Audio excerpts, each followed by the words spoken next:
Parce qu'il y a DBX classe. Ah oui, c'est vrai. Ah oui, je le vois là, ok.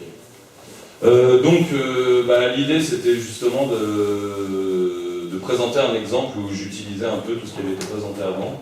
Donc au lieu de vous faire un répertoire comme en TP du Medinfo, j'ai un peu changé le truc vu que j'avais un public plutôt de geek, j'ai fait une base de données pour mes BD. Quoi.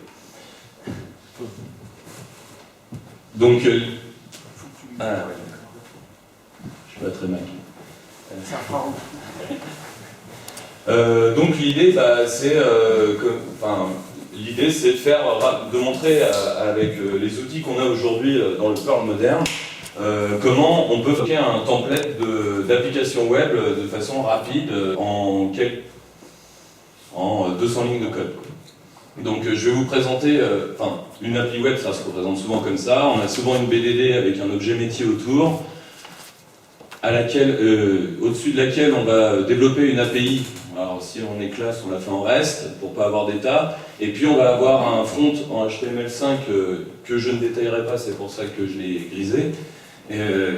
Où on utilisera HTML, jQuery, toutes ces choses-là. On peut choisir autre chose, je ne peux pas faire de guerre de chapelle. Et puis on peut avoir besoin de faire une appli cliente plus classique. Et donc là, je vais utiliser du Perl pour gérer ma BDD, faire mon API REST et mon API client. Donc ça se trouve, j'aurai pas le temps parce que j'ai pas révisé, j'ai pas... Chronométré. Non, comment on dit. Chronométré. Et donc je fais un teaser oui, j'ai pas répété, voilà.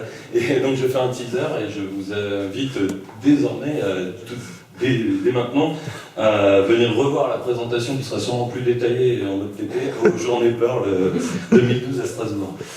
Voilà. Qui sont le 29 et le 30 juin. Oui. Donc la BDD, le truc, c'est que une base de données, j'ai pas envie de la faire en SQL parce que c'est pas que je connais pas le SQL, mais c'est chiant. Donc je vais utiliser un super module qui est une extension.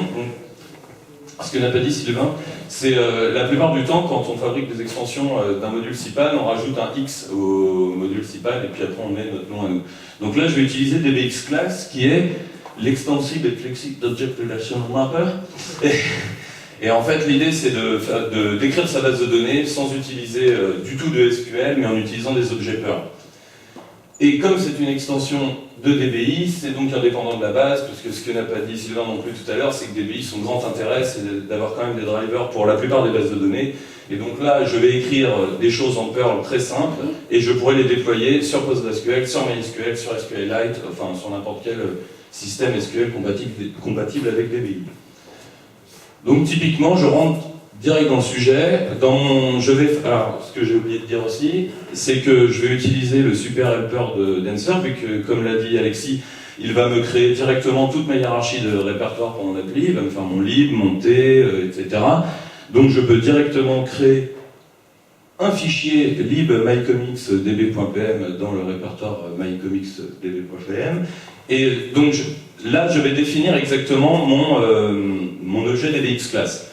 Donc, par défaut, le premier mycomicsdb, ce sera l'objet que je vais utiliser ensuite pour accéder à ma base. Je mets juste load namespace et derrière, il va faire toute la magie de ce que je vais décrire après. Donc, je vais créer des results des results qui vont être l'équivalent de mes tables en fait. Et donc, dans mes tables, en fait, je vais lui donner le nom de la table, je vais ajouter des colonnes avec leur type, en disant que alors, la base est très simple, une BD, là, ça se